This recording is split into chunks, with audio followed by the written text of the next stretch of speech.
I was making a live YouTube this morning talking about finding happiness and peace and joy amidst the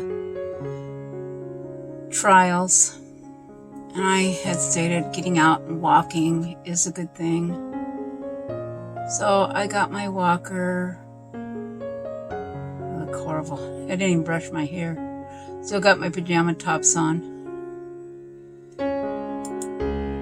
And I got the goat goodies, marshmallows, and a box of bran flakes. They like that. And so I got my little walker and I walked all across the way up here. See the goats up there? They're way up there. So I had a hard time getting up that hill. And I had spinal fusion surgery that went bad. It was an interlaminar fixation device. And it made things worse. And a couple of times I fainted and don't know why. But we have a travel trailer. It's inside our building. And traveling in the truck is a no bueno. I can't do it. See me right there? Enjoying, I'm feeding the goats and getting pictures of them and videos and talking about how fun they are. And then there's a llama. And I spent, I don't know, maybe 20 minutes there. Taking in the beautiful scenery over Boring, because this tree line is at the edge of Boring. There's a Christmas tree farm and big river behind with salmon and everything. And then I decided I was going to come back. I ate about 3 little tiny marshmallows, not the big ones, but the small ones. Didn't think about it because I'm allergic to high fructose corn syrup. But I don't think this is what contributed to it. Anyway, I started feeling kind of gorpy, really yucky. And I sat on my rolla walker, and it was almost lights out for me. I felt like I was going to faint. So I called. There's no neighbors around, and the other people are 20 acres away. And the one neighbor that's closest to me, he didn't answer his phone. He didn't know anything was wrong. And I was afraid to call my husband. He was at the church he's doing a 911 emergency room there. So I didn't want to call him and say, hey, I think I'm going to pass out, because I know he would have wrecked the truck. He wrecks the truck just normally. So I didn't know what to do. I got some really cute footage. I don't know what's wrong with this. So anyway, along came Sally. I decided I better call 911, and a nice Julie at the 911 center talked to me. And yeah, there's the EMS. Took them 15 minutes from the time I called them to the time they got there. They took my blood pressure, and they agree with me that I didn't want to go to the hospital. I did last time that I fainted. I went clear out last time I fainted. This time I didn't lose consciousness. But I did feel very sick. So they decided, I said I just wanted to go home, but there was nobody to walk me home. The only choice I had was to call 911, and they took a long time to get there, but you know, they were coming from far away. We don't have much service out this way. I think it was 10 miles away was the one ambulance. Roaring fire. And I was embarrassed, but I didn't know what to do. But I'm thankful that we have police, fire, and protection here, that so they helped me into the house here up my driveway. They came in. So here they are walking me up. I had my roller walker. I almost don't want to post this because I don't like drama links, and I've got COVID, I'm in the hospital, click on me.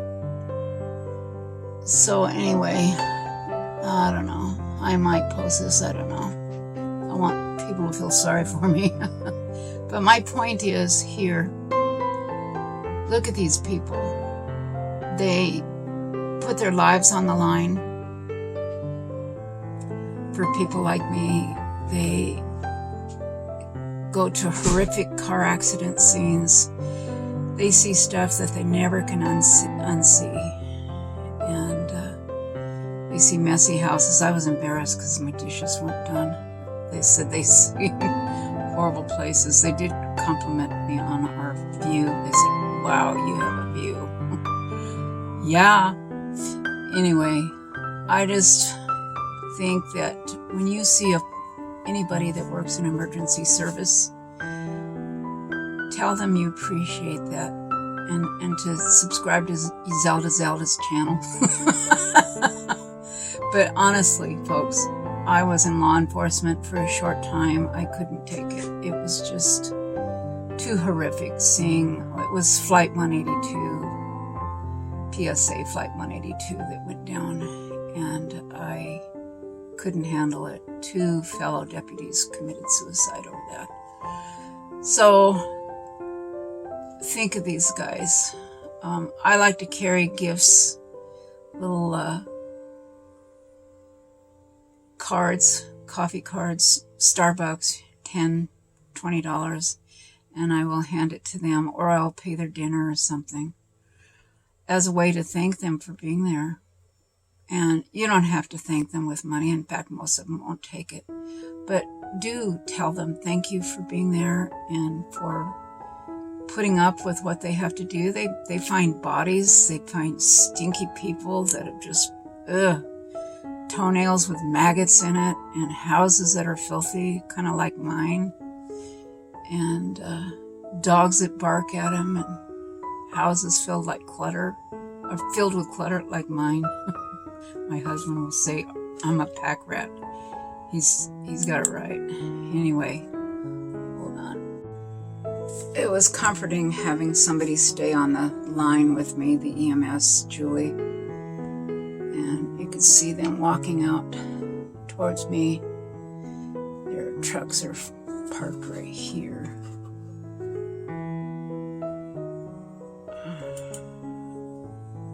I was scared. You know, you don't know when you pass out, like you feel like you're gonna die. I got real thirsty and shaky, but now I'm thinking it's all related to my spinal fusion gone wrong. But they all really enjoyed checking out. They were walking all over here and checking out for the elk scat and the elk poop. So confirming we do have elk and cougars. Anyway, my point is we need to appreciate those that are there for our safety and will come when we need them. They put their lives at risk. They drive fast, especially when it's a child. They will put their life on the line. I did that one time. I had a child that had his foot cut off, just cut in half. And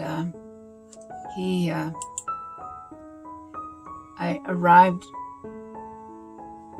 at the park where his parents had called from, and it was way, way, way out.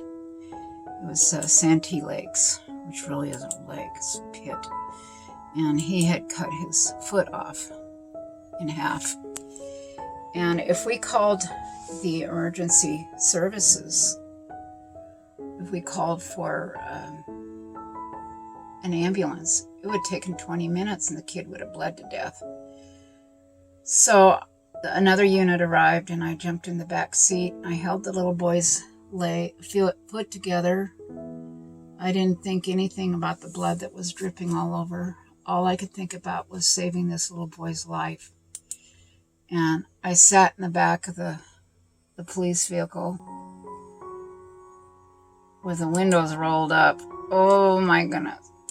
And it was 100 degrees outside. And I tell you what, I carried him into the ER. It was Elkhorn Hospital, which has now been torn down. But I walked into the ER with the little boy in my arm. My heart was racing like I thought I was going to die. But I didn't want this little boy to die. And I walked into the ER with him in my arms. They knew I was coming. They knew what it was about. I laid him on the gurney, and I went out like a light. I hit the floor.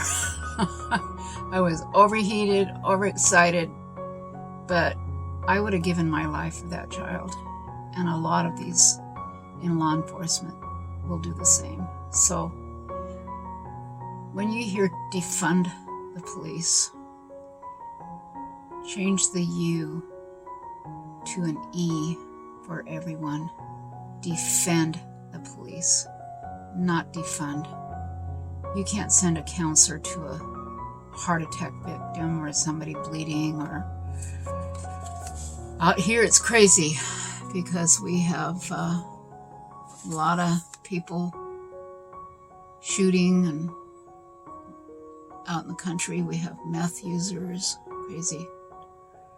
So I'm thankful for those in law enforcement and those that serve who are willing to drive as fast as they can, take the chances to get here and take care of those that need help.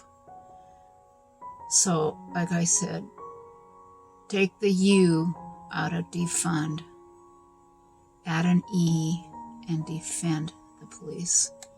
God bless you, and thank you for listening. And anytime you see someone in law enforcement,